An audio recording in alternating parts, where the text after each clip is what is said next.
Amém, vamos orar. Pai, obrigado, Deus, Tu estás conosco por causa dos méritos infinitos do Teu Filho. Tu aceita a nossa oração nesta noite por causa do mesmo motivo. Tu aceita, Senhor Pai, mesmo a nossa adoração, louvor, gratidão a Ti. Nenhuma dessas coisas, Senhor Pai, se não estivessem cobertas pelo sangue da propiciação, e não seriam aceitas, Senhor Pai, diante de Ti, mereceriam a Tua ira tanto quanto qualquer pecado. Nós sabemos, Senhor Pai, que chegamos a Ti no Filho, no poder do Teu Espírito, que nós possamos então, Senhor Pai, ecoar ao mundo, Senhor Deus, que quando Tu operas, Senhor Deus, não há nada que possa impedir, Senhor Deus, de Tu, Senhor Deus, não simplesmente tirar os homens de um destino para outro, mas realmente, Senhor Deus, dar a eles um novo coração, uma nova mente, um desejo por Ti, Senhor Pai, que vai crescendo, Senhor Pai, e transformando todas as coisas no homem de um grau de glória para outro grau de glória, até chegarmos ao dia perfeito, quando veremos a face do Teu Filho, e Tu, Senhor Deus, então nos glorificará. Nós sabemos, Senhor Deus, que, como a Tua palavra diz, não há nenhum empecilho de Tu fazer isso imediatamente, mas Tu nos deixaste no mundo para vivermos para Cristo.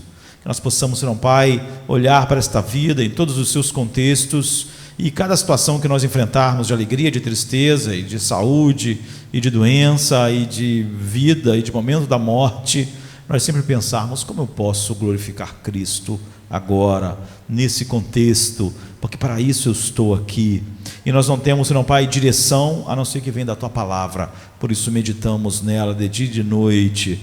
Por isso ela é, Senhor Pai, aquilo que nossos corações primeiro querem consultar, para então olhar para a vida, Senhor Deus, com os Teus próprios olhos. Faça, Senhor Pai, com que nós tenhamos então um entendimento alargado pelo Teu Espírito e um coração receptivo, Senhor Pai, que se alegra com a verdade. Como o salmista orou, nós oramos a Ti, ó Deus, abra, ó Deus, os nossos corações, os olhos, Senhor Pai, dos nossos corações, para vermos as maravilhas da Tua lei. É o que nós Te pedimos, em nome de Jesus, amém. Há algumas semanas, nós, na quinta-feira, estávamos meditando de como Deus chama todos os homens, e como o homem só pode encontrar verdadeiramente Deus no deserto. E nós vimos como o livro de Hebreus traz isso para a existência de todos os cristãos, ao pegar o povo de Israel no deserto e colocar como a maneira pela qual Deus opera na vida de todos aqueles que Ele chama. Então, aos domingos, diferente da quinta-feira, que nós estamos olhando para o livro de Marcos, nós, como tínhamos mencionado isso, de como isso acontece na Bíblia com Jacó e Abraão e o povo de Israel, e enfim, tantos chamados, sempre igual, sempre nos mostrando como é o verdadeiro chamado, o que ele produz. Então nós olhamos para o chamado de Abraão, para o chamado eficaz para Jacó, e hoje eu queria continuar olhando aqui em Êxodo capítulo 3, de 1 a 14, um dos chamados mais impactantes, importantes da Bíblia, cheio de ensinamento para nós olharmos se de fato encontramos o rei no deserto. A Bíblia diz assim: ora, Moisés estava apacentando o rebanho de Jetro, seu sogro, sacerdote de Midian, e levou o rebanho para trás do deserto e chegou a Horebe, o monte de Deus. E apareceu-lhe o anjo do Senhor em uma chama de fogo no meio de uma sarça. Moisés olhou, e eis que a sarça ardia no fogo, e a sarça não se consumia. Pelo que disse: agora me virarei para lá e verei esta maravilha. E por que a sarça não se queima? E vendo o Senhor que ele se virara para ver, chamou do meio da sarça e disse: Moisés, Moisés. Respondeu ele: eis-me aqui. Prosseguiu Deus: não te chegues para cá. Tira os sapatos dos teus pés, porque o lugar em que tu estás é terra santa. Disse mais: eu sou o Deus do teu pai, o Deus de Abraão, o Deus de Isaque e o Deus de Jacó. E Moisés escondeu o rosto, porque temeu olhar Deus. Então disse o Senhor: com efeito, tenho visto a aflição do meu povo que está no Egito, e tenho ouvido o seu clamor por causa dos seus exatores, porque conheço os seus sofrimentos. E desci para o livrar da mão dos egípcios e para o fazer subir daquela terra para uma terra boa e espaçosa, para uma terra que mana leite e mel, para o lugar do cananeu, do eteu, do amorreu, do perezeu e do eveu e do jebuseu. E agora eis que o clamor dos filhos de Israel é vindo a mim.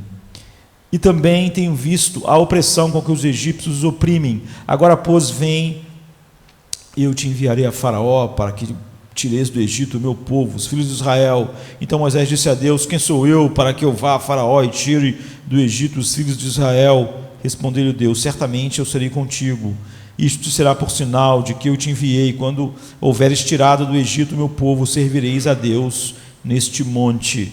Então disse Moisés a Deus: eis que quando eu for aos filhos de Israel, lhes disser: o Deus de vossos pais me enviou a vós, e eles me perguntarem: qual é o seu nome? O que eu direi? Respondeu Deus a Moisés: eu sou o que sou. Disse mais: assim dirás aos filhos de Israel: eu sou, me enviou a vós. Então esse é um dos textos mais famosos da Bíblia. É o texto sobre a sarça ardente, e nós estamos olhando para o chamado de Deus. Como sempre, é no deserto existencial, a gente pode dizer assim, da vida do homem. No deserto, como nós vimos, é um lugar onde não tem como manter a vida humana. O deserto é um lugar que consome a vida humana, que suga a vida humana até que ela se vai.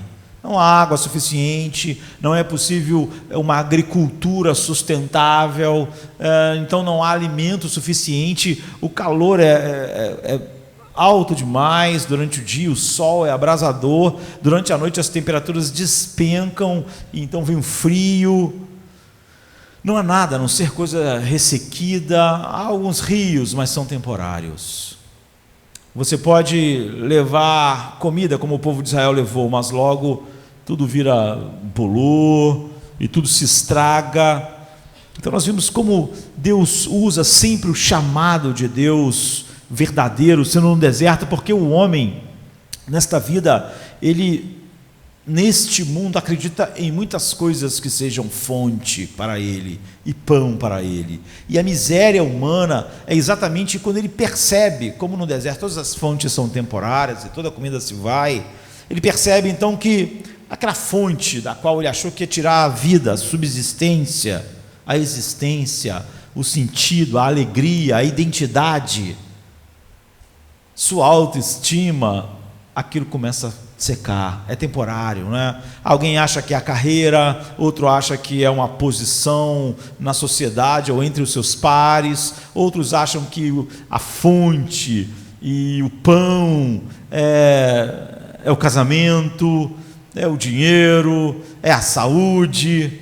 Mas o fato é que nesse deserto abrasador tudo isso é consumido, e o homem se sente miserável quando ele sente que aquela fonte está secando, não é?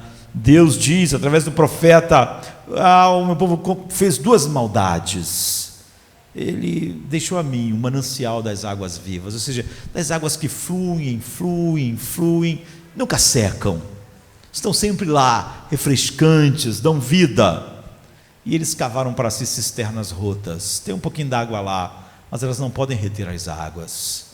Então, normalmente, quando o ser humano está muito, o mundo se sente mais miserável, ele mostra como o coração dele é inimigo de Deus. Porque normalmente o homem está miserável porque ele fez das coisas que Deus criou para não ser fonte e nem pão, fonte e pão. Então, quando ele começa a perceber que as coisas que ele tanto ansiou, ou ele não consegue, ou quando ele consegue, não o ruim, mas quando ele consegue o melhor casamento, o melhor emprego, o melhor tudo, ele percebe que aquilo ali não refrigera a alma, não alimenta. Então, ele vai buscando outras fontes e outras fontes, como alguém no deserto, até que morre. Isso só é o símbolo final da idolatria no coração do homem, que sempre acha que outras coisas podem ser fonte e pão, Então Deus montou o povo de Israel, por exemplo, no deserto e deu o maná a eles. Jesus, quando multiplicou os pães, ele disse que não multiplicou de novo porque as pessoas foram atrás dele por causa do pão. Ele diz assim: vocês não vieram por causa do sinal, mas por causa que vocês querem pão de novo. Vocês não entenderam o sinal. O sinal é aquilo que aponta, né? Vocês não entenderam a placa. E ele diz: eu sou o pão da vida. Eu sou o pão da vida. Eu sou o maná. O maná que caiu no deserto era Deus pregando uma mensagem final: o meu filho é o pão. No deserto, se você encontrou meu filho, a única evidência é quando você estiver no deserto e nunca mais tiver fome, e tiver deixado todas as outras coisas que você se dirigir a elas como pão que te alimenta, e de tal maneira que quando elas são tiradas você fica faminto. A Bíblia diz: Jesus era a água que fluía no deserto. Ou seja, Moisés não podia sustentar aquele povo no deserto, porque não tem água lá. Mas então Deus tirava a água da rocha. Ele está dizendo: Ele é a água que fluía. O que Jesus está dizendo para eles: todas essas coisas apontavam para mim, eu sou a água. Mas se vocês bebem outra coisa, se vocês fazem do casamento a água, então vocês não me encontraram no deserto desta vida. Ainda não. Se é alguém que foi eleito, ainda não foi chamado. Pode ser, mas não foi. Porque se há alguma coisa que é a sua água no deserto, é por isso que você só encontra o rei no deserto, é o que nós estávamos vendo olhando Marcos, e é evidente se você encontrou ou não. Todas as outras coisas se vão, mas você nunca fica sem a água, sem o pão, você nunca fica na escuridão do desespero. Por quê? Porque Jesus era o quê? Ele era a nuvem de fogo à noite. O deserto à noite escuro, não tem luz nenhuma. Então como é que eles iam andar lá? Tinha uma coluna de fogo, a Shekinah, a glória de Deus. Nós vemos a glória de Deus na face de Cristo. Ele é a glória de Deus, ele é o resplendor da glória do Pai, é o que a Bíblia diz. Durante o dia havia a nuvem, essa nuvem de glória cobria eles para que o calor abrasador não os destruísse, refrigerava, né? Trazia refrigério tanto como água como sombra. Tudo isso era Cristo, era Cristo, era Cristo. É por isso que é totalmente impossível dizer: eu encontrei o rei. Você só pode encontrar o rei no deserto, e nenhuma dessas coisas acontece. Ele não é pão, ele não é água, ele não é uma tocha de fogo na escuridão da noite, ele não é uma sombra refrescante no calor escaldante da vida. Então nós vimos como Jacó, por exemplo, vimos Abraão, como Jacó, por exemplo, ele sempre buscou a bênção, mas ele achava que a bênção estava em seu pai, sabe, a fonte de identidade, daquilo que lhe ia sugar a vida. E por que ele achava isso? Quando nós achamos que uma coisa vai nos dar vida, vai nos sustentar, nós estamos dispostos a pecar para ter aquilo. Se nós percebermos que do Senhor vem toda a nossa vida, então nós não estamos dispostos. Por que tem gente que está disposto a fazer tudo que desonra a Deus para ter um relacionamento com uma pessoa? Porque ele acha que aquilo ali é um pão para ele, é uma fonte. Se Deus fosse a fonte, se Jesus fosse o pão, então ele nunca estaria disposto a nada que tirasse ele dessa comunhão. Mas ele vê aquilo como fonte. Cristo não é a fonte. Ele pode dizer que mas é uma coisa só intelectual, não é a realidade em seu coração, não é o refrigério da alma, não é o descanso. A tragédia é que aquela coisa que ele chama de fonte vai secar. E essa é a evidência. Então Jacó, ele procurou o que? A beleza que ele tanto procurava, que ele achava que ia completar, ele procurou no rosto de Raquel, nos filhos que Raquel podia dar a ele, na riqueza que ele conseguiu juntar, e ele vivia assim, sempre pecando para ter as coisas, sempre pecando para ter a bênção, até que naquele dia a gente viu ele no Jaboque, no deserto, disse: eu posso morrer porque o dia vai amanhecer e eu vou te contemplar como tu está dizendo, mas eu não deixarei ir até que você me abençoe.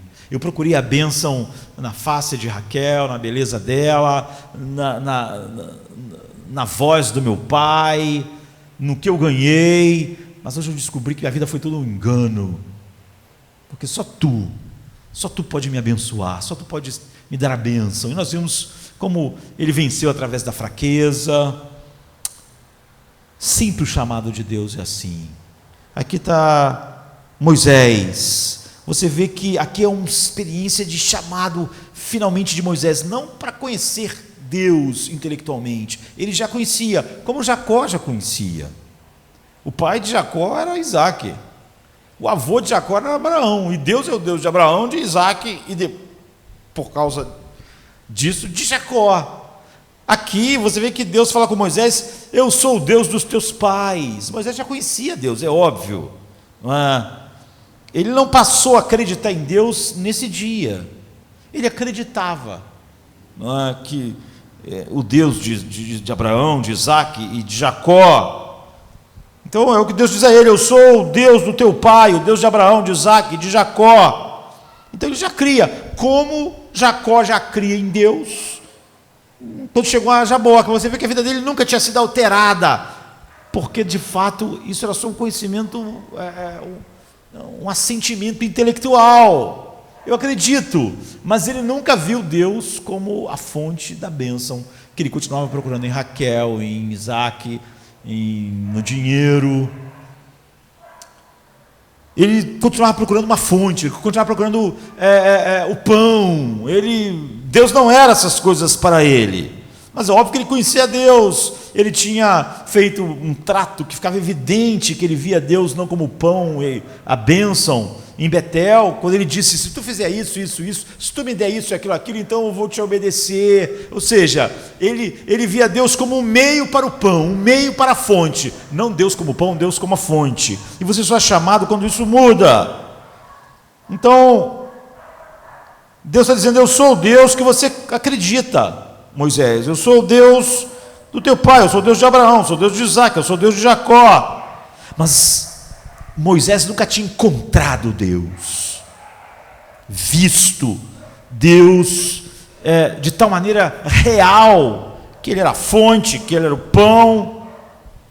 Então ele nunca teve uma experiência, nós podemos dizer, face a face, sabe, ver a glória de Deus na face de Cristo. Então nunca tinha, e ele não conhecia. Portanto, esse é o Jaboque de Moisés, sabe? Esse é o encontro. E a gente vê 4 coisas aqui no tempo que a gente tem, e você vai ver que essas 4 coisas estão presentes em todo o verdadeiro chamado de Deus na vida de um homem. Se não estiver lá, não é o chamado de Deus. Nós vimos algumas coisas no chamado de Jacó, no chamado de Abraão. Então essas mesmas 4 coisas estão sempre presentes. E a primeira coisa que a gente vê é que o encontro de Deus com Moisés acontece quando ele vê um arbusto pegando fogo. O versículo 2:13 diz assim: apareceu-lhe o anjo do Senhor em uma chama de fogo no meio de uma sarça. Lá estava o arbusto, o anjo do Senhor, tipo uma chama, e o anjo do Senhor estava lá na chama, no meio disso. E olhou, e eis que a sarça ardia no fogo, e a sarça não se consumia. E Moisés disse: agora me virarei para lá e verei esta grande visão, porque a sarça não se queima. Então Moisés era um pastor, ele vivia no deserto, ele viu muitos arbustos pegando fogo. Isso não era uma coisa incomum, não era uma coisa espantosa. Há uma série de razões pelas quais ele várias vezes se deparava com essa realidade. O que era espantoso é que aquela sarça não se consumia. Isso é que era diferente. E nós sabemos que arbustos, ainda mais arbustos secos no deserto, queimam muito rápido. Se você botar fogo em algo seco assim, queima rapidamente e logo apaga, porque queimou, porque não há combustível suficiente no arbusto para manter o fogo. O fogo precisa de combustível. Então é muito rápido. Então acontecia muitos incêndios, vamos dizer assim, naquele ambiente em que ele vivia, porque raios que caíam, outros pastores acendiam fogo, E o que espanta ele é que rapidamente aquilo se apaga, mas aquele fogo não se apagava, nem o arbusto se consumia, porque o arbusto é um péssimo combustível. Eu lembro que quando os Estados Unidos, quando o Iraque invadiu o Kuwait, eles colocaram fogo nos poços de petróleo. O que aconteceu? Levou meses para apagar o fogo. Não era só que deixaram queimar, tentando apagar, levou meses, porque a quantidade de combustível é grande demais, é um combustível bom demais, um combustível fóssil bom demais, e mesmo tentando apagar, tem que ter técnicas incríveis para um poço de petróleo que pegou fogo ser apagado. Então aquilo queima meses com o homem tentando apagar. Se os seus irmãos não tivessem nada para apagar, aquilo deram muito mais tempo até consumir todo o combustível.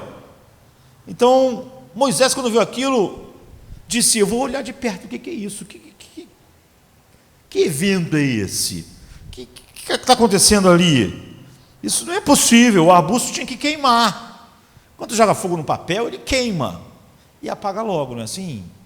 Você pega um jornal, amassa, ou uma folha de papel, amassa e joga fogo. Fica o dia inteiro pegando fogo, queima e apaga. Por quê?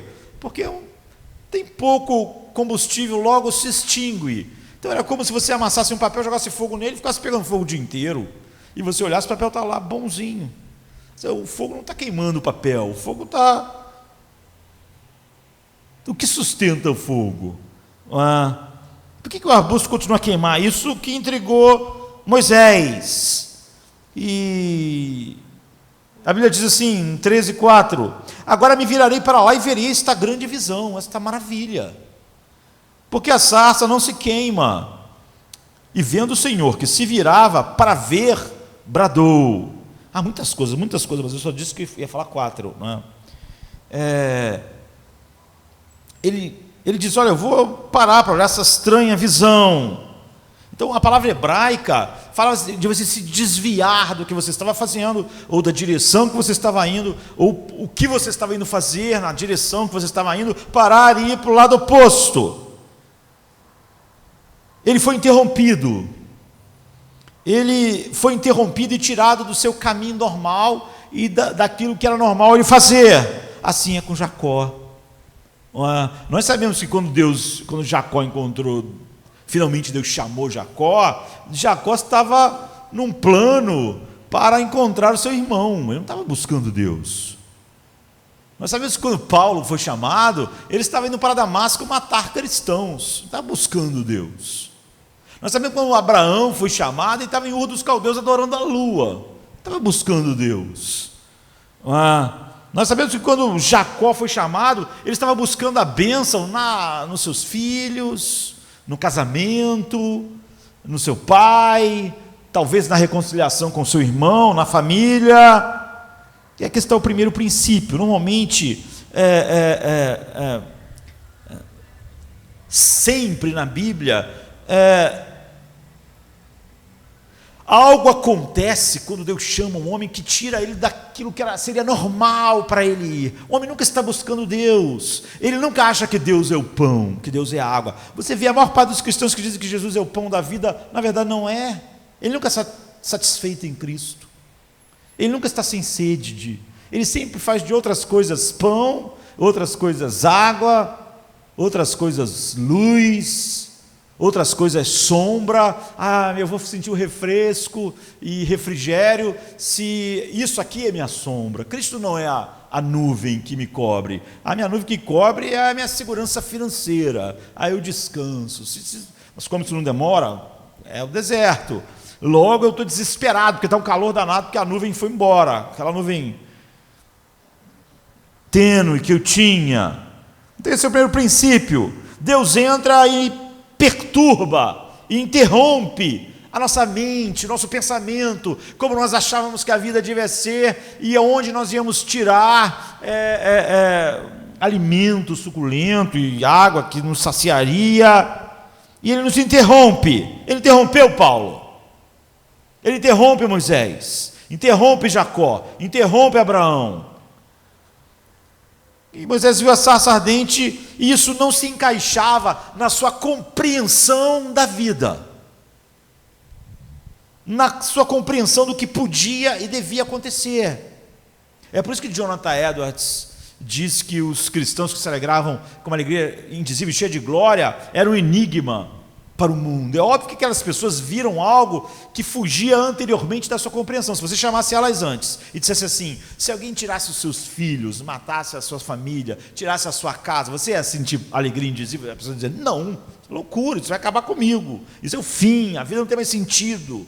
Como é que aquelas pessoas tinham uma alegria indizível e cheia de glória nessa situação? Porque alguma coisa interrompeu o pensamento normal delas, a maneira normal que elas viam a vida, como algo totalmente surpreendente. Então, nós não vamos a Deus simplesmente por pensarmos como pensávamos antes. Alguma coisa interrompe toda a estrutura de pensamento que nós tínhamos.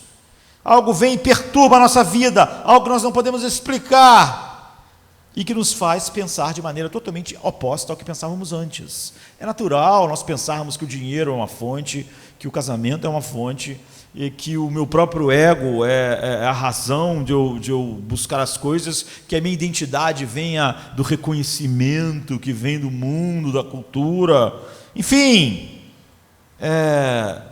Thomas Samuel Kuhn, que morreu em 96, não é?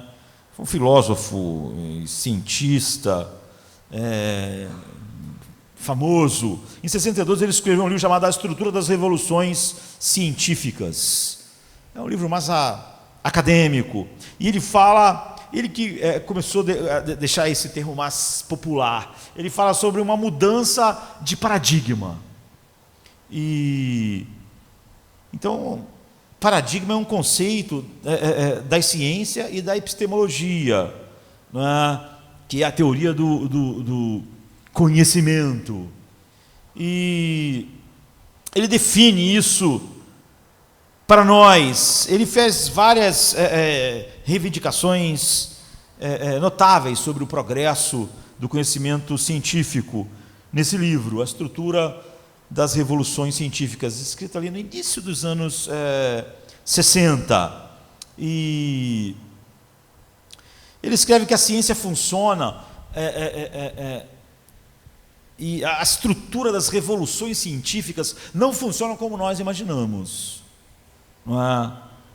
Porque ele foi um filósofo, historiador da ciência. A ciência e um cientista tende a passar para você uma ideia de como a ciência avança, que é totalmente falsa. Porque os cientistas podem dizer que são objetivos, que eles olham para os fatos, que eles olham para o experimento e que eles seguem os dados que fluem do experimento, da observação. E com isso, cada vez mais vai crescendo, vai evoluindo o conhecimento que ele tem de uma maneira gradativa. Eles dizem: nenhuma revolução científica aconteceu assim. Aconteceu com uma ruptura e uma mudança do paradigma. Isso é totalmente diferente. Como diz, isso nunca funcionou assim, nunca vai funcionar assim, por causa da maneira com que nós pensamos, a maneira com que o ser humano é. Ele diz: nós somos muito mente fechadas para isso ser verdade. Nós temos uma rede de interpretação da vida, uma grade, e é isso que ele chamou de paradigma. E ele popularizou o tema, a expressão, é óbvio, existe desde sempre. Então, o paradigma é uma maneira de você olhar a realidade. Você tem um paradigma. Por isso que quando acontece algo totalmente diferente, alguém diz assim: há uma mudança de paradigma aqui. Então ele diz que o homem tem um paradigma no qual ele interpreta a realidade. E todos os homens, ele está falando dos cientistas da ciência, você faz tudo para que a evidência confirme o que você já acredita. Todos os homens, todos os cientistas, eles já acreditam num fato: o mundo está esquentando. Então, agora, ele vai olhar tudo por essa grade.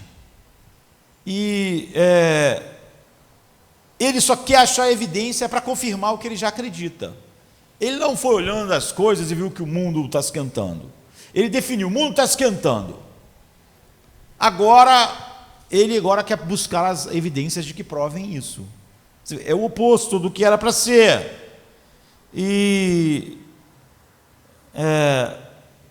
você começa a interpretar as coisas de uma maneira estranha por causa disso. Por exemplo, quando houve o ataque às Torres Gêmeas nos Estados Unidos, parte das pessoas diziam assim: os Estados Unidos são os vilões do mundo, eles se metem em tudo, são os vilões. Mas a outra parte não é? Os Estados Unidos sempre foi que pagou talvez o maior preço para o mundo livre nas duas guerras. Se não fosse ele, o mundo teria sucumbido, não é? A democracia desde o início. Os Estados Unidos, diferente de nós, o Brasil nunca está em guerra, né? O Brasil teve guerra do Paraguai, teve a guerra lá, a Segunda Guerra Mundial, a gente mandou uns caras lá, tal. Os Estados Unidos, todo mês, volta soldados mortos para os Estados Unidos, cobertos pela bandeira. Porque os Estados Unidos têm base no mundo todo, porque eles estão no Afeganistão, eles estão na Síria, eles estão no Iraque, eles estão sempre onde tem problemas graves. Os Estados Unidos está lá, com jovens, que sempre, todo mês, o americano vê voltar para casa jovens mortos em guerras distante de casa.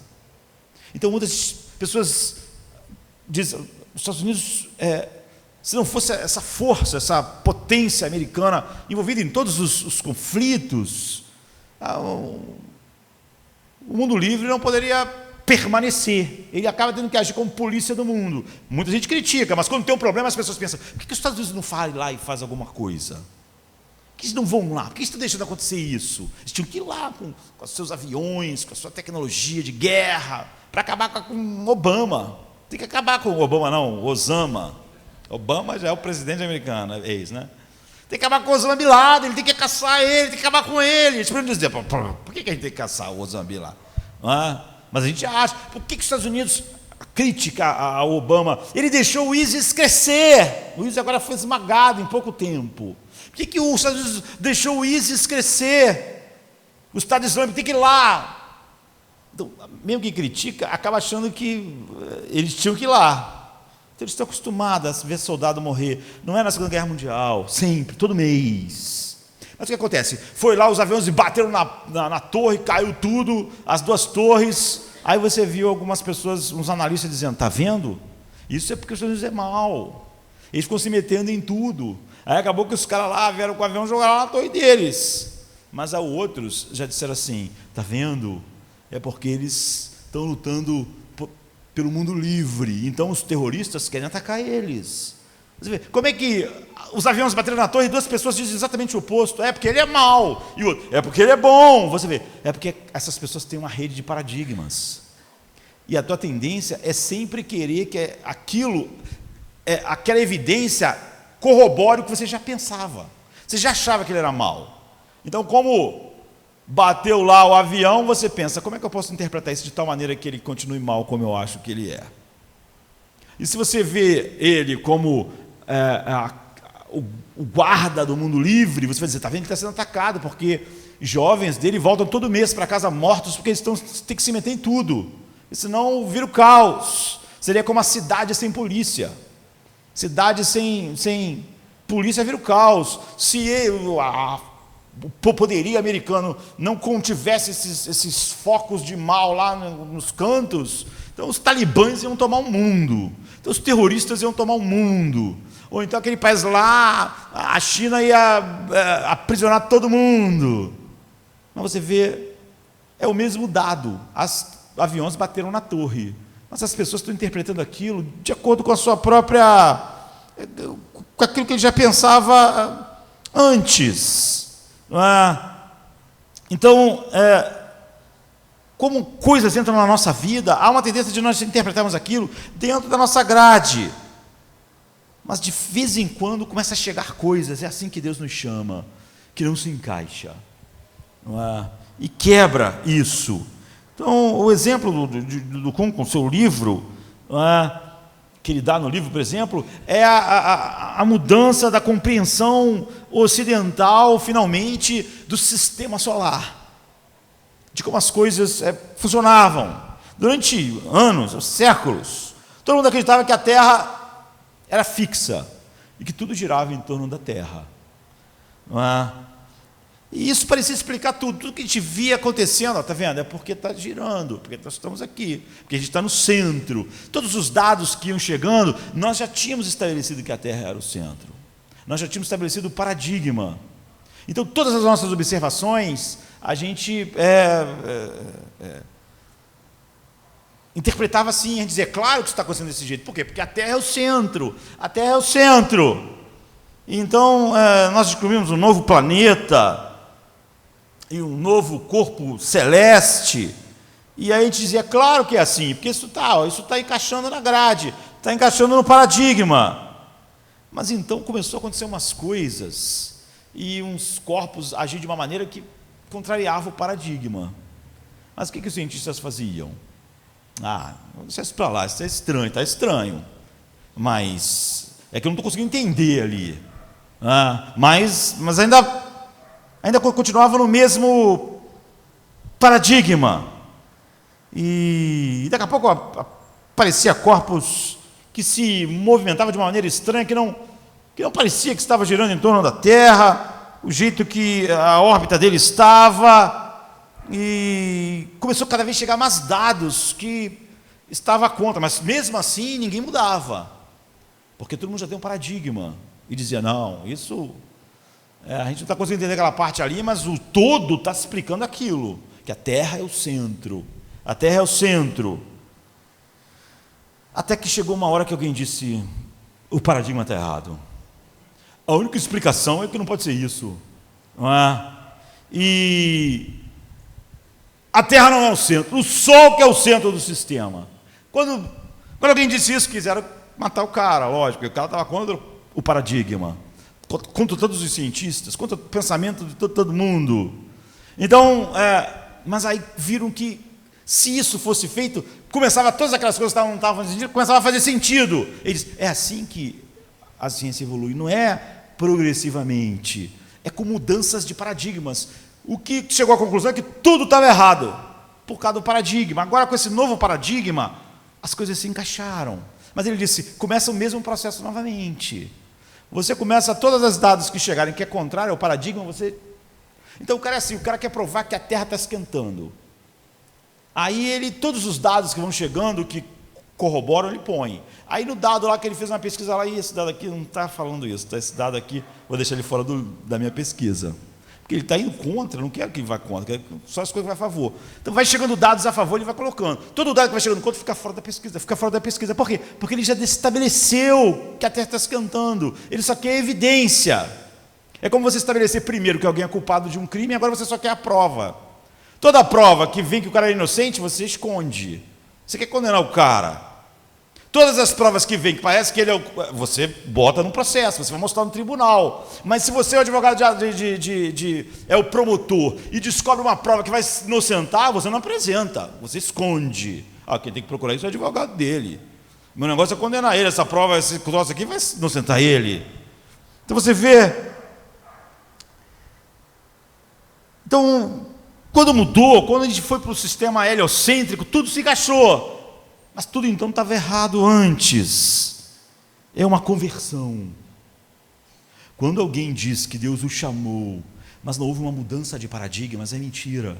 Se Jacó continuasse acreditando que a beleza que ele procurava estava em Raquel, que a bênção que ele procurava estava em seu pai, o fato é que ele nunca foi chamado por Deus. Há uma mudança completa. A conversão e o chamado eficaz é uma mudança completa de paradigma. Por isso que quando alguém tem uma ideologia e ele se converte, só encaixa o cristianismo naquela ideologia, é óbvio que ele não se converteu.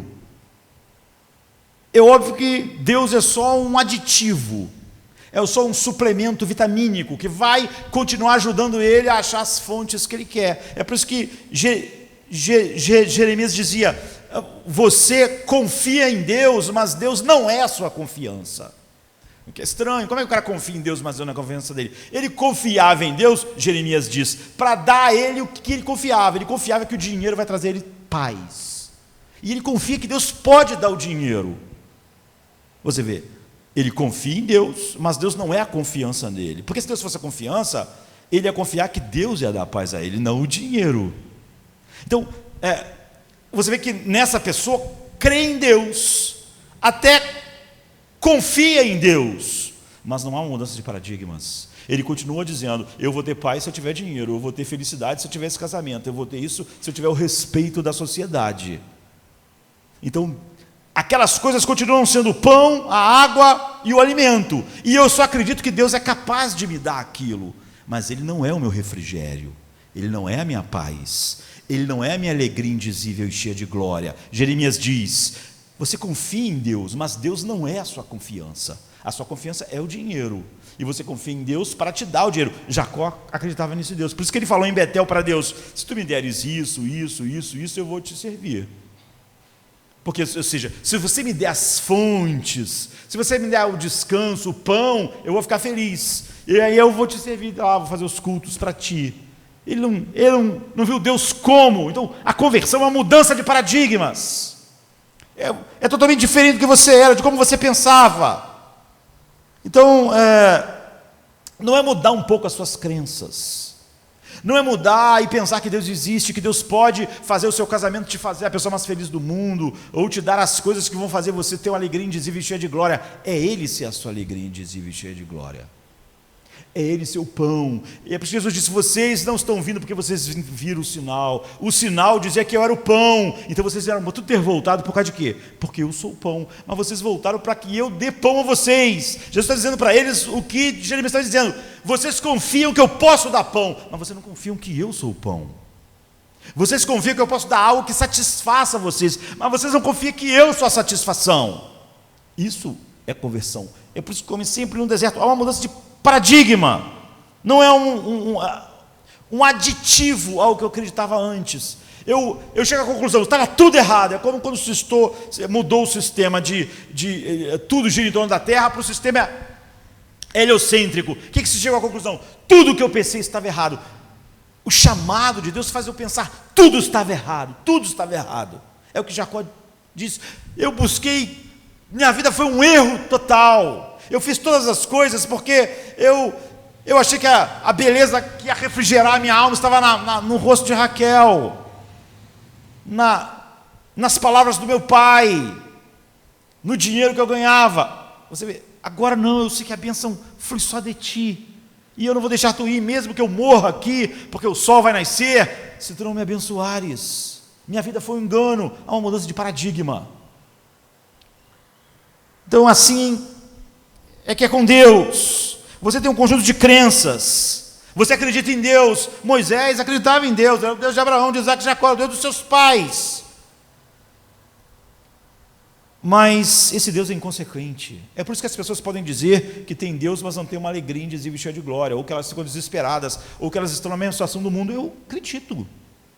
Você precisa dizer assim, você acredita que tem um cristão que na hora que o calor do dia vem, o horror do deserto, ele fica desesperado, totalmente desesperado? Eu até acredito, no cristão nominal eu acredito, porque as fontes dele, o pão dele é o mesmo do mundo. É óbvio que é verdade. O que eu não acredito, e o que a Bíblia não diz o oposto, é que Jesus seja o pão, a água, e que houve uma mudança de paradigma. Nunca houve uma mudança de paradigma. É por isso que quando aquelas fontes começam a secar, acontece a mesma coisa que acontece com todo mundo. Num deserto, em que você vê a sua fonte secando. Imagina uma pessoa num deserto e vê a sua fontezinha, onde ele consegue viver, beber a sua água, o seu pãozinho, e chega um dia e vê que aquilo está secando. Há um desespero, estou perdido. A minha vida acabou se essa fonte secar. É verdade. Então, você vê, não é uma linha do pensamento seu que muda todo o paradigma. Isso acontece de várias formas. A W. Holden, um poeta britânico, ele disse que não acreditava em Deus. Ele disse que por muitas razões, grande parte das razões não tinha nada a ver com nenhuma, por ele ser, pensar muito, filosofar. Ele disse, por exemplo, ele queria fazer sexo com todo mundo, né, com todas as mulheres. E se Deus disse que fosse verdade, ele ia poder. Então, se alguém disse que Deus não existe, era muito melhor, era muito mais conveniente para ele, para a consciência dele. Né? Ele tinha várias razões, mas ele disse que não acreditava em Deus. Mas ele disse que na Segunda Guerra Mundial, ele disse que absurdo, como os nazistas fizeram isso, mataram 6 milhões de judeus, botaram nas câmeras, e eles, por causa deles 50 milhões de pessoas morreram, isso é um absurdo, isso está errado. Só que ele era um pensador. Ele disse, espera um minuto, se não existe Deus, que direito eu tenho de pensar que os nazistas estão errados? Quem define isso? Quem define que eles estão errados? Se não existe Deus, então eles não estão errados. Você vê, essa é uma mudança de paradigma. Ele vê que o dado que chegou, o que os nazistas fizeram na mente dele, e ele viu isso é mal, ele disse, isso não encaixa na grade. Porque a minha grade é que Deus não existe. Se Deus não existe, eu não posso dizer que os nazistas são maus. Se Deus não existe, toda moralidade é relativa. A minha moralidade não é melhor do que a dos nazistas, é só uma questão de opinião diferente. Mas eu sei que eles estão errados. Eu sei que um ser humano não pode simplesmente decidir matar 6 milhões de pessoas. O que está fazendo está errado. Portanto, tem que existir um Deus. É como o cara que disse, olha, não pode estar girando em torno da Terra, vocês não veem aquilo, não está encaixando. E se for em torno do céu, do Sol, se encaixou tudo. É que o Oden está dizendo, se Deus existe, então matar alguém é errado. Matar 6 milhões é errado. Então roubar é errado. Então estuprar é errado. Agora, se Deus não existe, não é errado. É só uma questão de opinião. Não tem certo e errado. É uma questão de preferências de moralidade. Mas você vê, ninguém vive sobre essa grade, ele diz. Porque mesmo a pessoa que quer, como eu, porque queria ter um determinado tipo de vida, diz assim, não existe certo e errado, mata a mãe dele para você ver se ele vai continuar com a ideia de que não existe certo e errado. Ele vai dizer, não, é absurdo, o cara matou minha mãe. Não, isso não é certo e errado, cada um tem a sua opinião. Eu, por exemplo, não gostava da sua mãe. Não é? Vai dizer, não, está errado. Então, há uma mudança de paradigma. Oden disse, houve uma mudança completa. Não pode. A vida não faz nenhum sentido se Deus não existe. Nada do que você chama de moralidade tem um sentido. Você realmente teria que viver no mundo coerentemente com esse pensamento. Mas o mundo não pode funcionar assim. Portanto, é uma mudança de paradigma. Fez Oden questionar a sua grade, como fez Galileu, por exemplo, questionar o fato de que não pode. A grade que diz que tudo gira em torno da Terra está errada, não está explicando o que está acontecendo. Assim, Moisés olhou para um arbusto em chamas e o pensamento dele não podia explicar aquilo.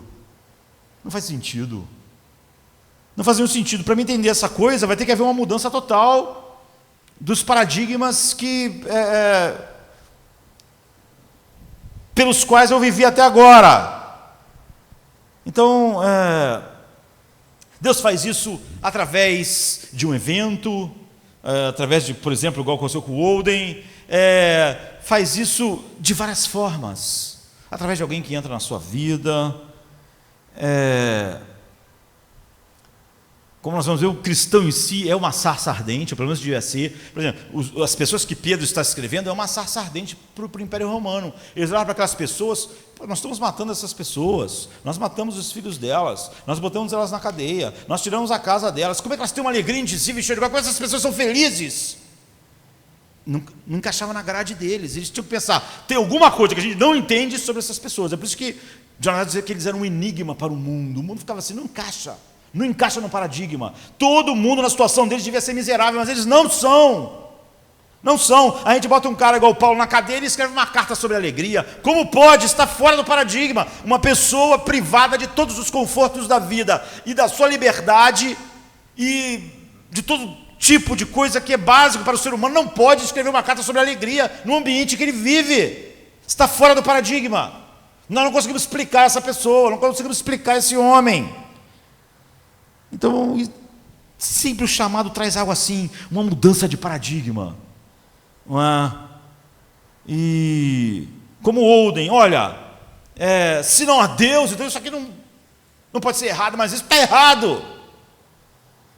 Tudo em nós grita isso. Então o que acontece é que o cristão, um homem, até ele só encontra Deus no deserto, porque até ele estar na situação que Deus o leva especificamente, ele acha que ele pode lidar com a vida porque ele é inteligente, porque ele é capaz, porque ele é experiente. Ele pensa, eu tenho um terapeuta que vai me ajudar, eu tenho a terapia, eu não sou um idiota, eu sou uma pessoa que pode olhar para as coisas e tentar encontrar uma explicação lógica. Moisés não conseguia, para o que ele estava vendo. Martin Lloyd Jones, talvez um dos maiores teólogos do último século, ele disse que ele era médico, não é jovem ainda, e a carreira dele estava indo assim de vento em popa,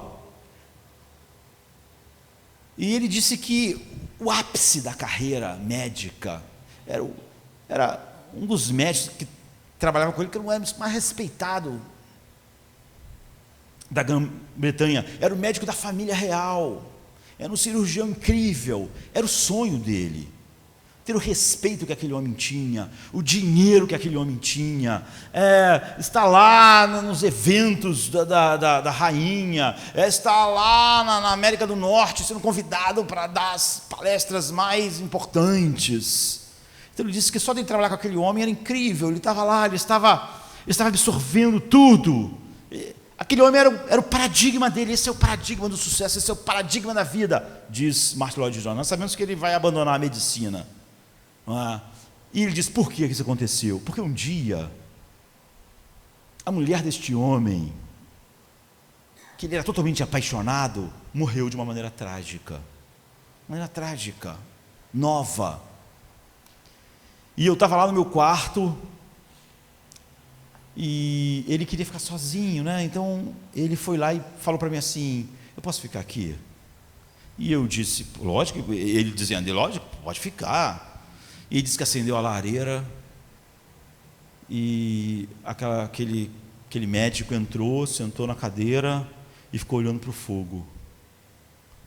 E ele disse que era quase como se ele não estivesse lá. Ele ficou olhando para o fogo durante 3, 4 horas. E ele disse que de longe ficou olhando para ele e disse, ele não sabe lidar com isso. Eu pensei que esse homem pudesse lidar com qualquer coisa. A vida dele acabou. A vida dele foi destruída, porque essa mulher morreu. Ele não tem nenhum recurso. Ele não tem de onde tirar recursos para lidar com isso. E eu pensei que o meu sonho era ser ele, mas eu não quero ser uma pessoa que não sabe lidar com isso. Ele não é uma pessoa que sabe lidar com a vida. Todos nós vamos perder as pessoas que nós amamos. E Lloyd Jones diz, olha, naquele dia eu olhei para aquele homem era o campeão mundial. Era o máximo que a medicina podia dar a alguém, de respeito, de dinheiro. E eu vi, ele não tinha nada. A fonte dele tinha secado. O pão dele tinha estragado.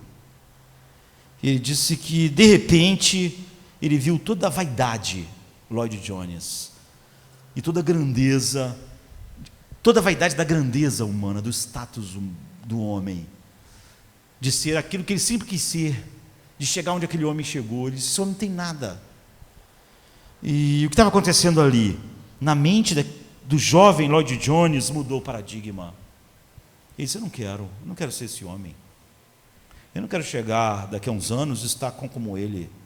A família de Lloyd Jones achou loucura, ele abandonar a carreira dele, ele se tornou, como eu disse, um dos maiores teólogos, mas ele nunca fez seminário.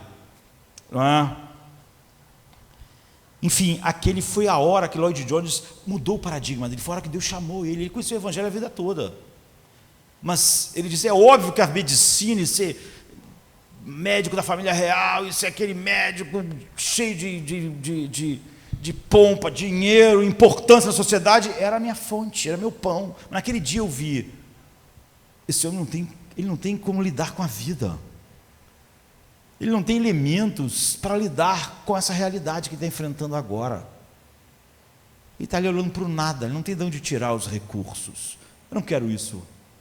Você vê, naquele dia Deus usou aquela história para chamá-la para mudar o paradigma. Naquele dia ele diz: a medicina não era mais o meu pão, não era mais a minha fonte,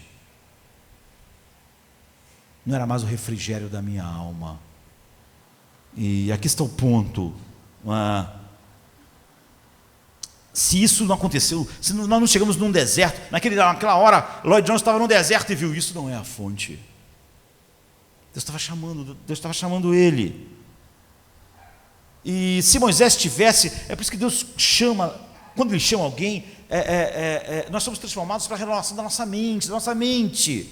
Se Moisés tivesse passado lá para aquilo queimando lá, não pega fogo, mas dissesse: poxa, eu tenho que levar essas ovelhas para algum lugar, estou cansado, não tem pensamento para ficar pensando por que aquilo não queima. Será que ele não queima? Troço estranho. Não tem mais o que fazer, tem muita coisa para fazer, esse negócio esquenta a cabeça, não quero pensar. Ou Lloyd Jones pretende dizer a mesma coisa, né? Estou atarefado, ele está sentado olhando para o fogo, não quero ficar pensando muito nisso. Não, você vê, quando Deus chama um homem, o homem para olhar, e por isso que há essa mudança de paradigma. Você tem que estar disposto a pensar naquilo. Abraão teve que estar disposto a pensar em tudo. Deus está chamando para me deixar tudo que eu conheço para o nada. E é uma mudança de paradigma. Toda a identidade de Abraão vinha da sua família, da sua posição na sociedade, de Ur dos Caldeus. Como ele poderia deixar aquilo? Tinha que haver uma mudança de paradigma total, de fontes. Então, um famoso puritano pregando sobre esse texto, ele diz: imagine se Moisés tivesse dado de ombros e dito: tem 1000 ovelhas para me alimentar hoje, levar lá para o meu sogro é chato pra caramba. Se eu falar para ele que fiquei olhando um arbusto, ele vai dizer: você não tem o que fazer, você não tinha que levar as ovelhas para algum lugar. Ele diz: não, mas ele parou. Se ele só tivesse mantido a cabeça baixa e pensado: eu sou um homem muito ocupado para pensar em arbustos que estão incendiados, eu não sei o que isso é, não me interessa. Não é assim que as pessoas são. Essa doutrina é muito complicada, pastor, eu não tenho muita cabeça para essas coisas. Ele tem cabeça para outras coisas. É porque não há uma mudança de paradigma. Ele nunca vai entender Paulo dizendo: se vivemos, para o Senhor vivemos. Porque isso é uma mudança de paradigma muito grande para um homem que vivia para o status, que vivia para ser o cara da sociedade, para ser o melhor de todos, como ele disse que era. Então, ele podia pensar: uma explicação racional para isso é que eu estou sem tempo. Como o cara que vê aqueles dados errados do sistema da Terra, seu sistema central, ele podia pensar: deve ter uma explicação, mas eu não tenho tempo para pensar sobre isso, eu tenho que ir embora, eu tenho que fazer muita coisa. Ele ficou olhando e pensando: não pode, as coisas não giram em torno da Terra. Ele demorou, ele parou. É assim que Deus chama, não é? E a sarça estava ali, estava ardendo, e se ele tivesse ido embora, se não tivesse pensado, Deus nunca está chamando um homem que não para, não olha aquilo que é totalmente diferente daquilo que dirigia a vida dele, todas as fontes da vida. E é uma mudança de paradigma. Essa pessoa só acredita em Deus, como Moisés já acreditava, Jacó já acreditava. Então, você tem que virar de lado, tem que deixar aquilo que é comum, como ele fez agora. E há esse conceito que se expande. Por que Deus se revelou através do fogo?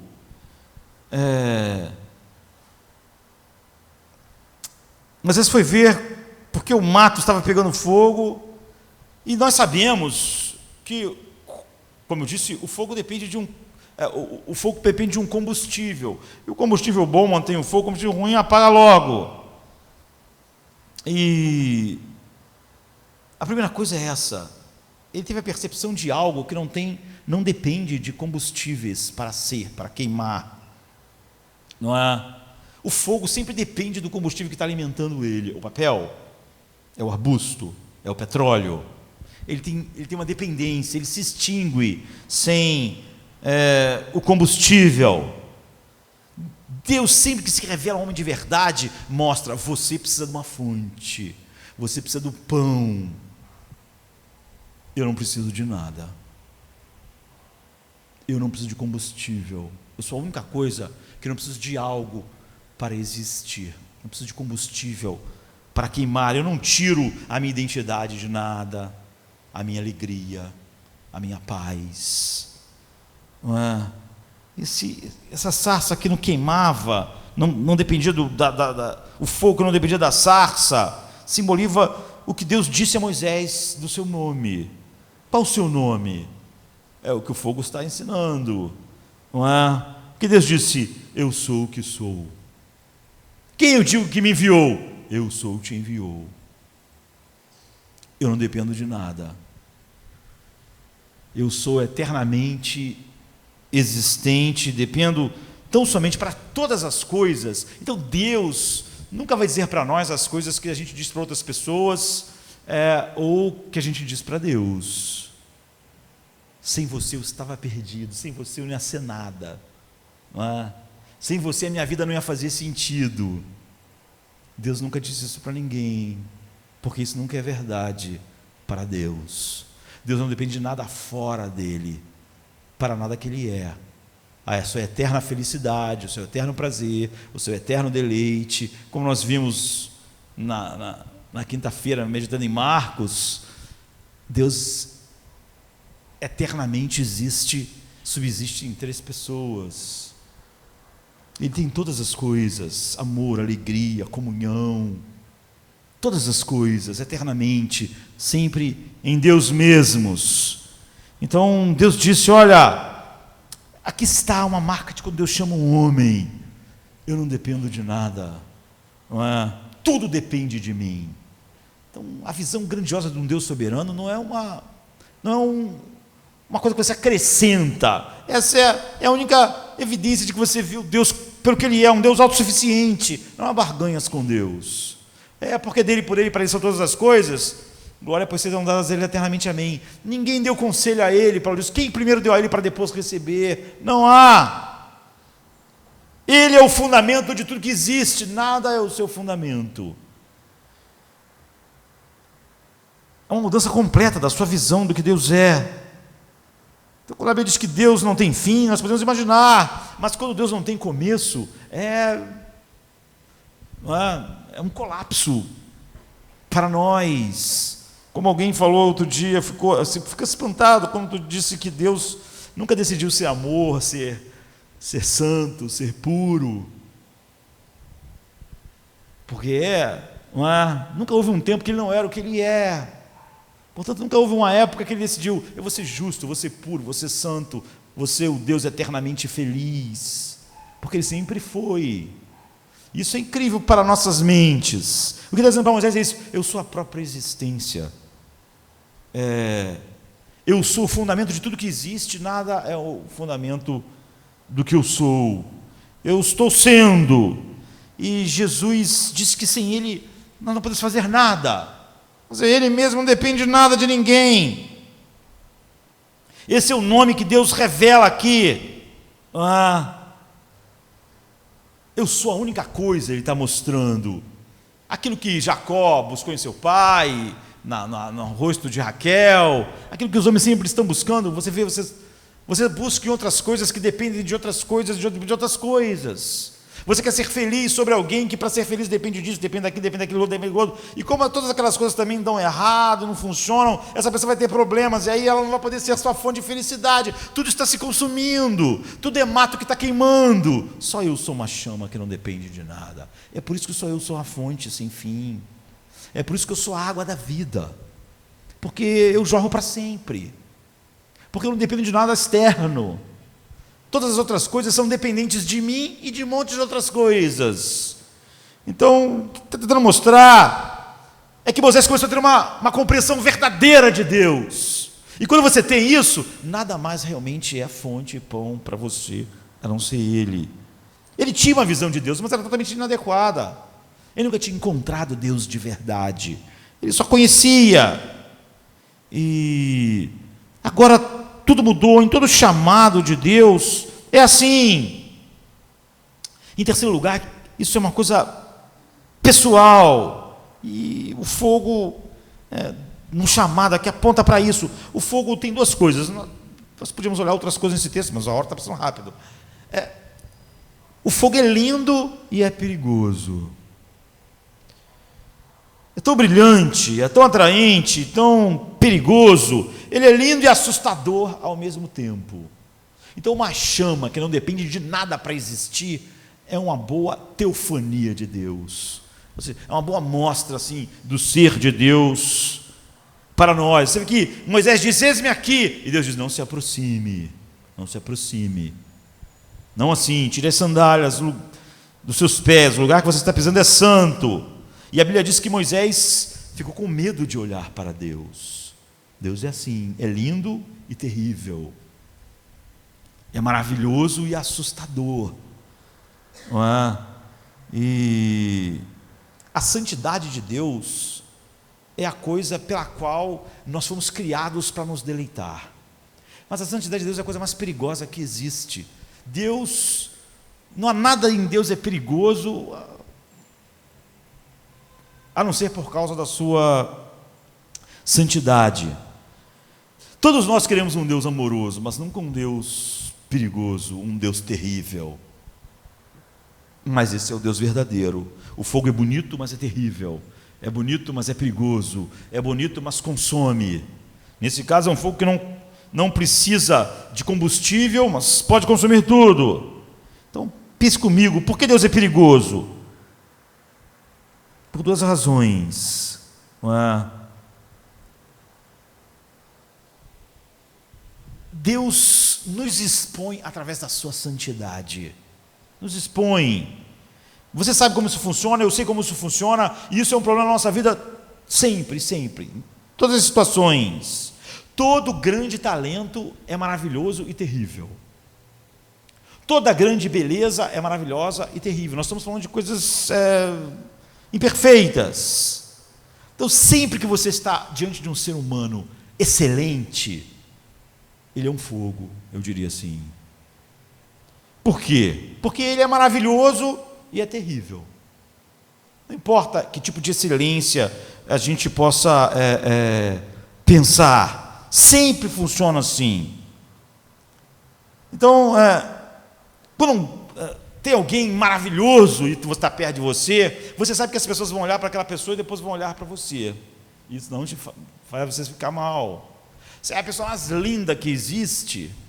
Aí você pensa, as pessoas estão nessa pessoa maravilhosa, que pessoa linda. Mas em algum momento elas vão tirar os olhos dela e olhar para mim e pensar, poxa, essa pessoa é bem feinha perto daquela pessoa lá. Não é?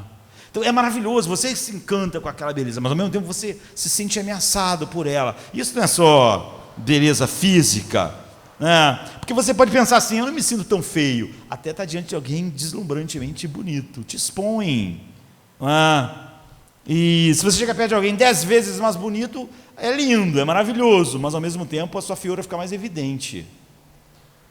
Então, você pode pensar que você é uma pessoa talentosa, até você encontrar alguém muito talentoso. Você pensa, as pessoas vão olhar para o talento dele e vão olhar para o meu, e elas vão chegar à conclusão de que meu talento não existe. Não sou talentoso. Então você admira aquilo é maravilhoso, mas aquilo te ameaça. Você se sente ameaçado. Você pode ver que as pessoas têm mais facilidade de admirar coisas distantes, porque elas se sentem menos ameaçadas. Ah, Freddie Mercury é um cara, ele canta pra caramba, eu sou fã dele. Mas porque ele não canta na mesma banda que você canta. Porque se ele cantasse, você já pensa, esse Freddie Mercury aí não, muito ceboso, porque te ameaça.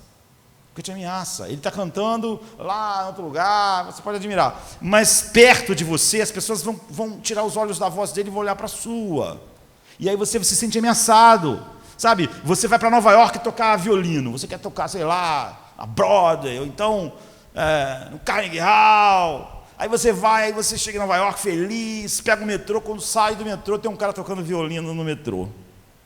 O cara está tocando violino, arrasando lá no metrô, e você pensa, meu Deus do céu, se o cara do metrô aqui toca violino assim, estou arrasado. Você admira o cara tem habilidade, está fazendo coisas que eu queria fazer, maravilhoso, mas ele acaba contigo, te deixa mal, te deixa sentindo horrível, porque perto da habilidade dele, a minha é muito menor, e ele não está tocando no Carnegie Hall, ele não está tocando na Broadway. Então não tem a menor chance de vir para Nova York achando que ia tocar violino, que ia ser muito bom. Por que alguém não se sente ameaçado por Deus? Porque Deus não é real para a pessoa, queridos. Por que alguém diz assim, Deus é santo, mas o cara é legalista e acha que Deus vai aceitar? Porque Deus não é real para ele. Não é real. Isso acontece frequentemente. Quando uma coisa é real, quando o violinista muito bom está perto de você, quando aquela pessoa está no seu bairro, quando aquele cara genial está na sua sala, você acha ele maravilhoso, que cara é inteligente, mas, poxa, agora todo mundo está achando que eu sou burro. Você se sente ameaçado, porque aquele cara é real. Você fala para você assim, tem um japonesinho lá no Japão que ele é fera, porque sempre tem um japonês fera nas coisas. É fera, você, legal, não te ameaça em nada, ele não trabalha na tua repartição, não trabalha na sua empresa, ele não toca onde você toca, ele não canta onde você canta, ele não é médico onde você é médico, então ele é o melhor cirurgião do mundo. Não tem problema, eu sou cirurgião aqui no hospital, que eu sou o melhor. Mas se você for trabalhar com ele, aí pronto, aí ele já te deixa mal. Porque esse cara é muito bom e eu fico aqui. Mas quando Deus é real para alguém, para grande parte das pessoas que se dizem cristãs, ele não é real. Mas quando Deus nos chama de verdade, ele é real para nós. Não é mais um conceito mental. Então você se sente horrível, porque ele é totalmente perfeito. Todas essas coisas que os seres humanos fazem, reais, que nos causam assim, nos fazem nos sentir assim, caramba, é maravilhoso, mas você se sente mal, diante de Deus, você sente isso ao infinito. Como é que você pode se sentir bom perto dele? Você se sente totalmente mal. É por isso que os profetas se definem, nós somos cobertos de chagas podres, feridas não exprimidas. Eles estão tentando falar sobre coisas assim tão pesadas, porque eles estão se colocando diante de Deus. Isso seria verdade sobre você? Ou esse conceito de miserável pecador é só um conceito mental? Você nunca se vê realmente diante da beleza de Deus, de tal maneira que você sinta realmente o peso infinito da sua beleza, da sua santidade. Você sente que você é mau, porque você não se compara com o outro ali, você se compara com a bondade de Deus. Você se sente mal. Você sabe que todos os seus perdões precisam ser cobertos pelo sangue de Cristo, porque você não compara como você perdoa com como outra pessoa perdoa, você compara como Deus perdoa. Você encontrou Deus. Quando Isaías viu Deus de fato, ele ouviu os anjos dizendo santo, santo, santo, os anjos se cobrindo diante de Deus. Em comparação com a maioria das pessoas, ele já era uma pessoa de respeito. Ele era mais espiritual que a cultura dele, que a sociedade dele e que os pares dele. Ele era mais moral, ele era uma pessoa melhor do que a maioria. Mas ele disse, eu sou imundo, todos nós somos como um imundo, e como o pecado, nossos pecados são como vento e como folhas, eles nos arrebatam. Todos nós somos como um imundo, todos nós, nossos atos de justiça são trapos imundos, porque ele está olhando para a justiça de Deus, para a santidade, e Deus é real para ele, ai de mim. Tudo aquilo que Isaías se orgulhou, virou lixo para ele, não era mais fonte. É óbvio que você não encontrou Deus no deserto quando outra coisa é fonte. Você só viu que uma outra coisa pode ser uma fonte para a sua vida porque você não viu Deus como fonte. Quando você comparasse tanto as coisas em você quanto aquilo que você tem como fonte da sua vida com Deus, se você estivesse realmente vendo Deus real, você ia ver, isso não tem nenhuma substância. Ao mesmo tempo, você nunca diria, Jesus dá descanso, mas não para mim, não consegue, porque essa pessoa não viu Deus real. Ele não encontrou o rei no deserto. Não houve o chamado eficaz. Não houve a mudança de paradigma. Porque na presença do poder infinito de Deus, você sente a sua fraqueza. Você sente a sua fraqueza diante das coisas que são reais para você. Vem uma grande chuva, raio, você sente. Eu não sou nada, esse raio cai na minha cabeça, eu vou ter que me esconder. Eu sou muito fraco, porque o raio é real para você. Você não sente que você é totalmente fraco diante de Deus, porque Deus não é real para você como o raio é. Na presença do poder de Deus, você sabe que você é a fraqueza. Na presença da beleza de Deus, você sabe que você é a feiura. Diante de outras grandes belezas, você pode sentir que você é feio. Mas diante da beleza de Deus, da definição do que é beleza, você não sente que você é feio. Você sente que você é a feiura. Que você é a escuridão. diante da luz que Ele é, você sente que você é escuridão. É por isso que Paulo diz, porque não há diferença. Ele não está fazendo um jogo de palavras. Quando ele diz, eu sou o principal dos pecadores, vamos combinar. Paulo está vivendo na época do Império Romano, a época mais imoral que já existiu, os governantes mais terríveis que já existiram, gente como Nero, que podia incendiar o jardim da sua casa de gente e dar uma festa. Que tipo de gente assim você conhece? E no entanto Paulo está vivendo no mesmo época que essas pessoas e diz, eu sou o pior dos pecadores, porque é óbvio que ele não estava se comparando com o Nero, ele estava falando para Deus e para ele, então ele está dizendo, eu sou a feiura, porque ele foi de fato chamado por Deus. Na presença da luz, você sente que você é escuridão. Na presença de Deus que é o pão, você sente que cada pão é esterco, que cada fonte de água não é água. Se você ainda sente que outras coisas são água, são fonte, que outras coisas são pão, é óbvio que você nunca viu o rei como pão, como água, de verdade. Portanto, Deus é perigoso porque Ele é tão santo, e tão perfeito, e tão bonito, que Ele é terrível para nós.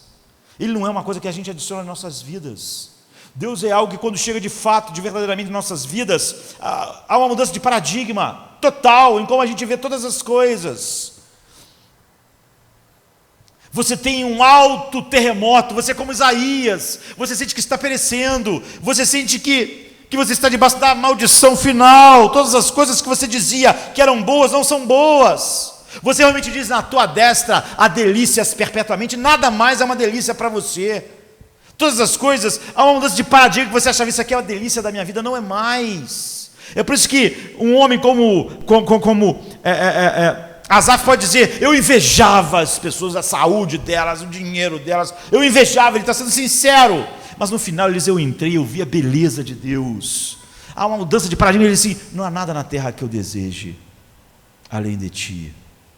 Você mudou o paradigma, não é nada na terra, eu não vou querer mais essas coisas, não, ele não deseja, ele deseja Deus, ele deseja Deus. Você não pensa, mas eu não sou mais ruim, tão ruim quanto aquela pessoa. Jacó sabia que realmente o casamento, o seu pai, Raquéis, não podiam mais. É por isso que quando ele chegou no final da vida, a gente viu semana passada, ele olha para trás e diz, Deus pastoreou a minha vida. Até aqui, todas as suas autojustificações somem, porque elas sempre têm que se basear em algo que não é Deus. Todos os seus pequenos auto-enganos, suas pequenas fontes falsas, pães falsos, tudo isso que nos cegava. Você nunca mais vai dizer, aquela pessoa é horrível, aquele lá é horrível, mas em comparação a elas, nunca mais. Você nunca mais vai fazer a oração do fariseu que disse, Senhor, obrigado porque eu não sou como aquele homem lá, que está fazendo isso, está fazendo aquilo outro, porque tu sabe, eu e ele somos miseráveis perto de ti. Não há nada recomendável. Você está sempre dando desculpas sobre você mesmo. É óbvio que você está se comparando com outra coisa que não é Deus. Mas na presença de Deus, a presença de Deus é traumática e nenhum terapeuta vai poder resolver isso. É psicologicamente absolutamente devastador, é extremamente perigoso, porque Ele é tão lindo, tão perfeito, tão santo, que faz todas as coisas que eram fontes não ser mais fonte. Todo pão deixar de ser pão. Assim a perfeição de Deus expõe, mas também mostra, nos assusta, porque Deus mostra que Ele é uma bondade ativa, e não uma bondade passiva. Essa é a segunda coisa. Você sabe a diferença de uma bondade passiva e uma bondade ativa? Houve uma série de estudos e livros sobre por que a maior parte dos alemães, que eram cidadãos do bem, entre aspas, né, como todo mundo, todos nós somos, porque eles não fizeram nada quando os seus vizinhos judeus começaram a sumir, ser levados. E eles se sentiram mal, mas eles justificaram, eles pensaram, não, eles só estão sendo levados para campos de detenção, daqui a pouco eles vão ser soltos, quando essa confusão toda acabar. Mas você vê, eles se sentiram mal. Ou seja, havia, entre aspas, uma bondade neles que pensavam, poxa, estão tirando eles da casa deles. Mas eles tinham medo, esse era o problema. Eles não disseram nada, eles não fizeram onda, eles sabiam que podia acabar sobrando para eles também. Isso é bondade passiva, não é? Mas Deus é sempre ativamente bom. Isso é terrível, não é? Deus não tolera o mal. Deus não é, porque Ele é bom, Ele não pode olhar o pecado e não ficar infinitamente furioso contra ele. Ele é ativamente bom. Ele não é como você, aquilo ali é errado, mas então a gente tem que perceber que a questão é a seguinte, Deus não é assim. Você vê, Ele é um fogo, e a bondade dele é totalmente ativa. E todas essas coisas nos colocam, quando você encontra o Deus verdadeiro, nessa posição que estava Jacó, Moisés, Paulo. Se você não encontrou o Deus que verdadeiramente é real, então você não encontrou nada, a não ser a sua própria mente. Nós temos um grande problema na nossa geração, nós vivemos num mundo de consumo, não é? Então, nós sempre conseguimos o que queremos. Nós queremos uma roupa como nós queremos, na cor que nós queremos.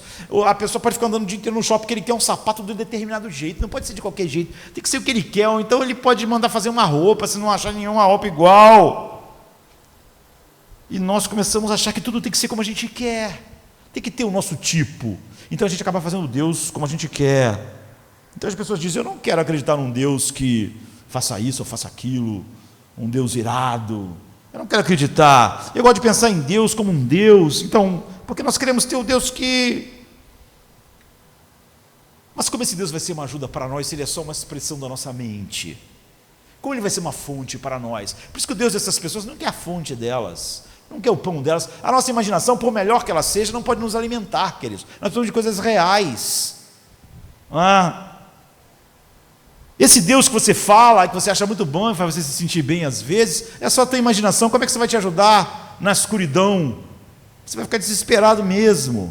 Porque como a tua mente vai te ajudar? É só uma projeção de quem você é.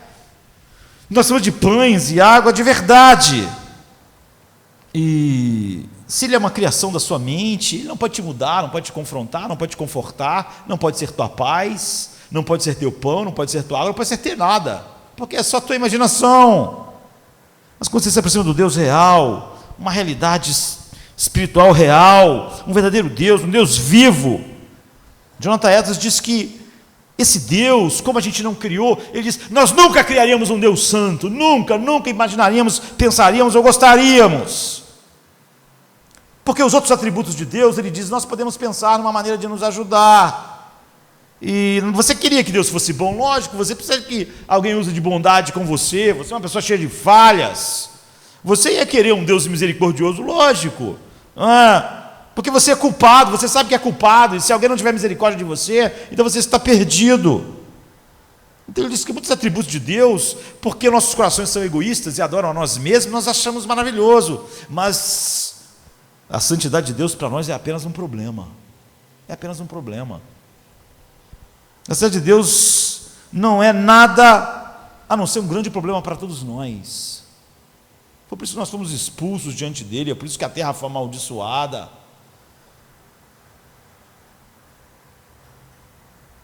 Então, você nunca teria impulso natural para um Deus totalmente santo, porque ele mostra a sua feiura final, seu horror final, sua maldade final. E só quando você vê que Deus realmente nunca se encaixaria em nada que você pensaria, você está diante do Deus verdadeiro, o Deus que te muda, o Deus que muda os seus paradigmas. Ele é real, é totalmente diferente do que você podia criar. E para encerrar, não é? A graça surpreendente. Você precisa de algo que permita que você vá na presença desse Deus lindo e terrível. E Moisés disse assim no 11:12, mas quem sou eu para que tu me envia a Faraó? Deus diz, eu estarei contigo. E Moisés diz, espera um minuto, você é santo. E como no mundo alguém santo pode andar como alguém como eu? Nós sabemos que lá em Êxodo 33, Moisés vai pedir para ver a face de Deus. Aqui ele escondeu, ele ficou com medo. Deus disse, você não pode me ver. Agora, como é que Moisés estava falando com Deus ali e ele não estava sendo consumido? como devia ser. A sarça não se consumia, né? Era um milagre. Mas por que Moisés não foi consumido? Nós queremos encerrar aqui. Deus falou com Moisés através da sarça, mas não era a sarça que estava falando. A Bíblia diz que o anjo do Senhor estava ali, na sarça. No verso 2. E sempre é estranho, é engraçado o texto, porque Deus estava na sarça, o anjo do Senhor estava na sarça, não é? Mas assim que Moisés começa a falar e ouvir, você vê que quem está falando com ele é Deus, não é como Gabriel falando com Maria, ou falando com Zacarias. O Senhor a quem eu sirvo está falando isso, está falando aquilo. Ele fala com Moisés: eu sou o que sou. Ele disse que era o anjo do Senhor, mas sempre que ele fala como Deus. Então, há sempre essa figura enigmática no Velho Testamento chamado o anjo do Senhor. E, por um lado, ele parece ser uma pessoa distinta de Deus. Por outro, ele sempre fala e age como se fosse Deus. Então, você vai dizer assim, a Bíblia vai dizer assim: o anjo do Senhor disse a Abraão, ou o anjo do Senhor disse a Moisés. Então no versículo seguinte você vai ouvir assim: e Deus disse a Moisés. Não é assim. Ou Deus dizendo para Abraão: não, Abraão, eu sou o Deus que isso e que aquilo. É quase como se essa pessoa e Deus, esse anjo do Senhor fosse Deus e não fosse Deus, porque fala, é o anjo do Senhor, mas quando ele fala sempre é como se Deus estivesse falando. Então, na verdade, o anjo do Senhor no Velho Testamento é sempre quando Deus quer se aproximar de alguém sem destruí-lo. E um dos pontos mais interessantes, mais tarde em Êxodo, é exatamente isso. Moisés disse que a presença do Senhor vá com eles, e Deus diz: não pode ir, minha presença ia consumir vocês. Mas aí Moisés diz: sem a sua presença a gente não vai, a gente não pode ir, a gente não quer sair daqui. Mas Deus diz: não, minha presença não pode ir com vocês, porque vocês são impuros, pecadores, vocês vão ser destruídos. Mas Moisés continua orando assim. E então finalmente Deus diz: o meu anjo vai com vocês. E Moisés diz: então está bom, eu quero a sua presença. Não, minha presença vai destruir vocês, não, mas o meu anjo vai com vocês. Então o anjo do Senhor é uma acomodação de Deus, de como ele pode agir diretamente conosco sem sermos destruídos pela sua santidade. Então, na verdade, sempre é a manifestação pré-encarnada do Filho de Deus. É isso. Um certo puritano disse: quem seria esse? É apenas um outro, ele diz,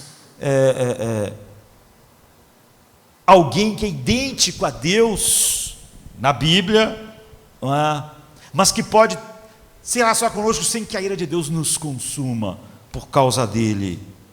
Então é isso, é a manifestação pré-encarnada de Cristo. É por isso que chocou aquelas pessoas em João 8, quando Jesus disse assim: antes que Abraão existisse, eu sou. Porque ele diz exatamente o que foi dito da sarça ardente para Moisés. Eles entenderam que Jesus estava dizendo: eu sou quem falou com Moisés na sarça ardente.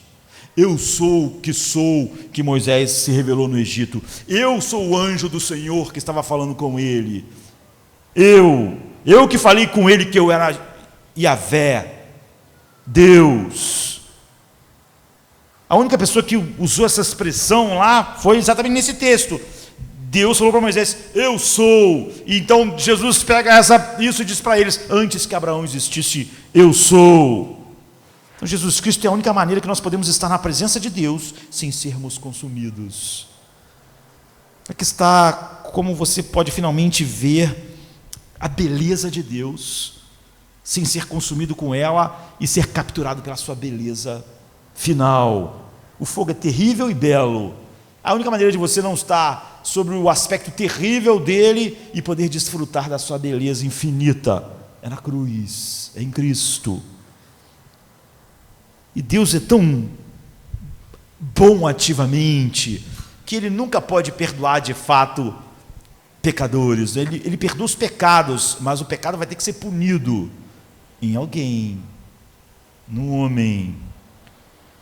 Deus é ativamente bom. Deus tem que castigar o pecado, e não o pecado, Ele tem que castigar a fonte do pecado, porque o pecado não existe fora do homem. Ele tem que punir o homem, e para perdoar o pecado, alguém tem que ser punido.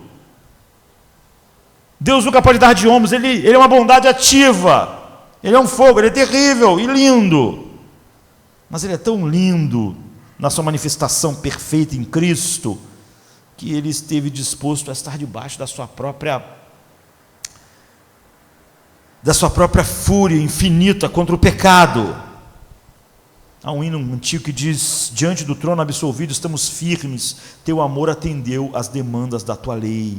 Tu és terrível, terrível, mas lindo. Você é o fogo da sarça. Então, sempre que você está em Cristo, você é arrebatado por uma alegria indizível e cheia de glória, porque você vê a beleza de Deus sem ser consumido por esse aspecto que se revela claramente para nós. Então, por que Deus se revela para Moisés na sarça? Cristo estava lá, Ele estava falando com Moisés. É por isso que o fogo não consumia a sarça e não consumia Moisés. É assim que Deus vem até nós. E o que vai acontecer? Se você é levado de fato eficazmente a Cristo, você também vai se tornar uma sarça ardente. Moisés foi tremendamente levado por Deus a atingir a vida das outras pessoas, e até a nossa, não é? De tal maneira que a Bíblia diz até que o rosto de Moisés brilhava, ou seja, ele não era consumido pela glória de Deus e podia refletir a glória de Deus. Paulo disse que é por isso que nós estamos no mundo. Pedro diz em 2 Pedro 1,3: nós somos participantes da natureza divina, nós somos templo do Espírito Santo. Então você se torna também um pouco, se você foi chamado por Deus, uma sarça ardente, alguém em que as pessoas vão poder tocar em algo de Deus sem serem consumidos através de você, porque agora a beleza de Deus não te consome como não consumia a sarça, mas ela brilha através de você, porque tudo que ela tinha para consumir, ela consumiu em seu próprio Filho, para que nós, chamados por Deus, agora de fato esse Deus real, terrível, se transformou em nossa fonte, nosso pão, nossa alegria, nosso gozo, e nós não somos consumidos, mas nós somos luzeiros no meio de uma geração perversa. O apóstolo Paulo diz, como sarça, nós somos aquele arbusto agora que não é consumido, mas que brilha, e que Deus usa para tocar as pessoas, chamar as pessoas, mostrar às pessoas a beleza do anjo do Senhor, não é? Sem serem consumidos, a beleza do seu Filho amado. É por isso que Paulo disse: se vivemos, para o Senhor vivemos. Cada um homem desse que foi chamado, Moisés, Jacó, Abraão, há uma mudança total de paradigmas, porque no deserto, finalmente, eles encontraram Deus como pão, como fonte, como fogo, e todas as outras coisas se tornaram perto de Deus, que é real agora, e não só um conceito na mente, de fato, o que elas são, perto do Criador. Nada que seja pão, alimento, fogo, consolo ou paz para aqueles que têm isso em Deus. Vamos ficar de pé. Pai, obrigado por esta noite, obrigado por este dia. Nos faça, Senhor Pai, homens, Senhor Deus, que vivam suas vidas, trabalhem em casa, mas, Senhor Pai, que tem recursos infinitos em Ti. Que nós sejamos, Senhor Pai, exatamente como aquele puritano declarou: coloque o cristão em qualquer situação e ele saberá se alegrar nela. Nós, Senhor Pai, queremos ser uma bênção para a nossa para as pessoas que nos cercam, para o nosso país. Mas, na verdade, nós sabemos que podemos, Senhor Pai, viver para a Tua glória em qualquer situação, em qualquer país, em qualquer época, em qualquer cultura. E se nós dependêssemos do que vem de fora, Senhor Pai, para realmente vivermos para Ti, é porque nós teremos fonte, pão, luz, vinda de algo que não é Tu mesmo. Mas quando nós encontramos a Ti, o Deus real, houve uma mudança final de paradigmas em nossa vida. E nós podemos viver para a Tua glória em todas as situações e ter uma alegria indizível, cheia de glória em Ti. Que nós possamos sair daqui, Senhor Pai, a olhar como Tu chamaste Jacó, Paulo, Abraão, Moisés, e saber, Senhor Deus, que cada um daqueles, Senhor Deus, que Tu conheceu, Tu também chamou ou vai chamar. E o chamado sempre é o mesmo. Há essa mudança de paradigmas que faz nós vermos a Tua beleza infinita em Seu Filho, nos deleitarmos nela e sermos mudados de um grau de glória para outro grau de glória, na beleza que Tu és, perfeitamente revelada em Seu Filho. Toca em coração de todos os Seus filhos, dê a eles a paz que flui de Ti, ó Deus, a coragem para viver para Ti em nosso mundo, que nós possamos fazer o que devemos fazer, mas não confiar em nada que fazemos, que possamos, Senhor Pai, querer, Senhor Deus, viver num mundo, Senhor Pai, numa rua, num bairro, num país que é tocado por aquilo que nós somos, mas ao mesmo tempo, Senhor Pai, não confiarmos, Senhor Deus, no que um país, uma cultura,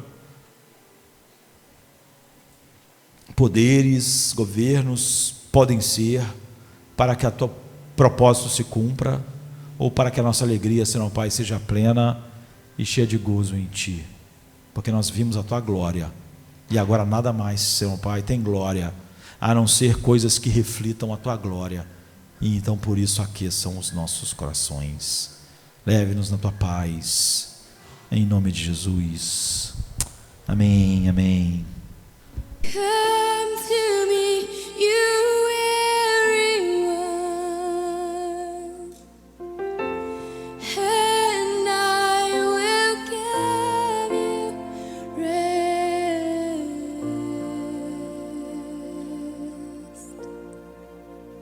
I will give you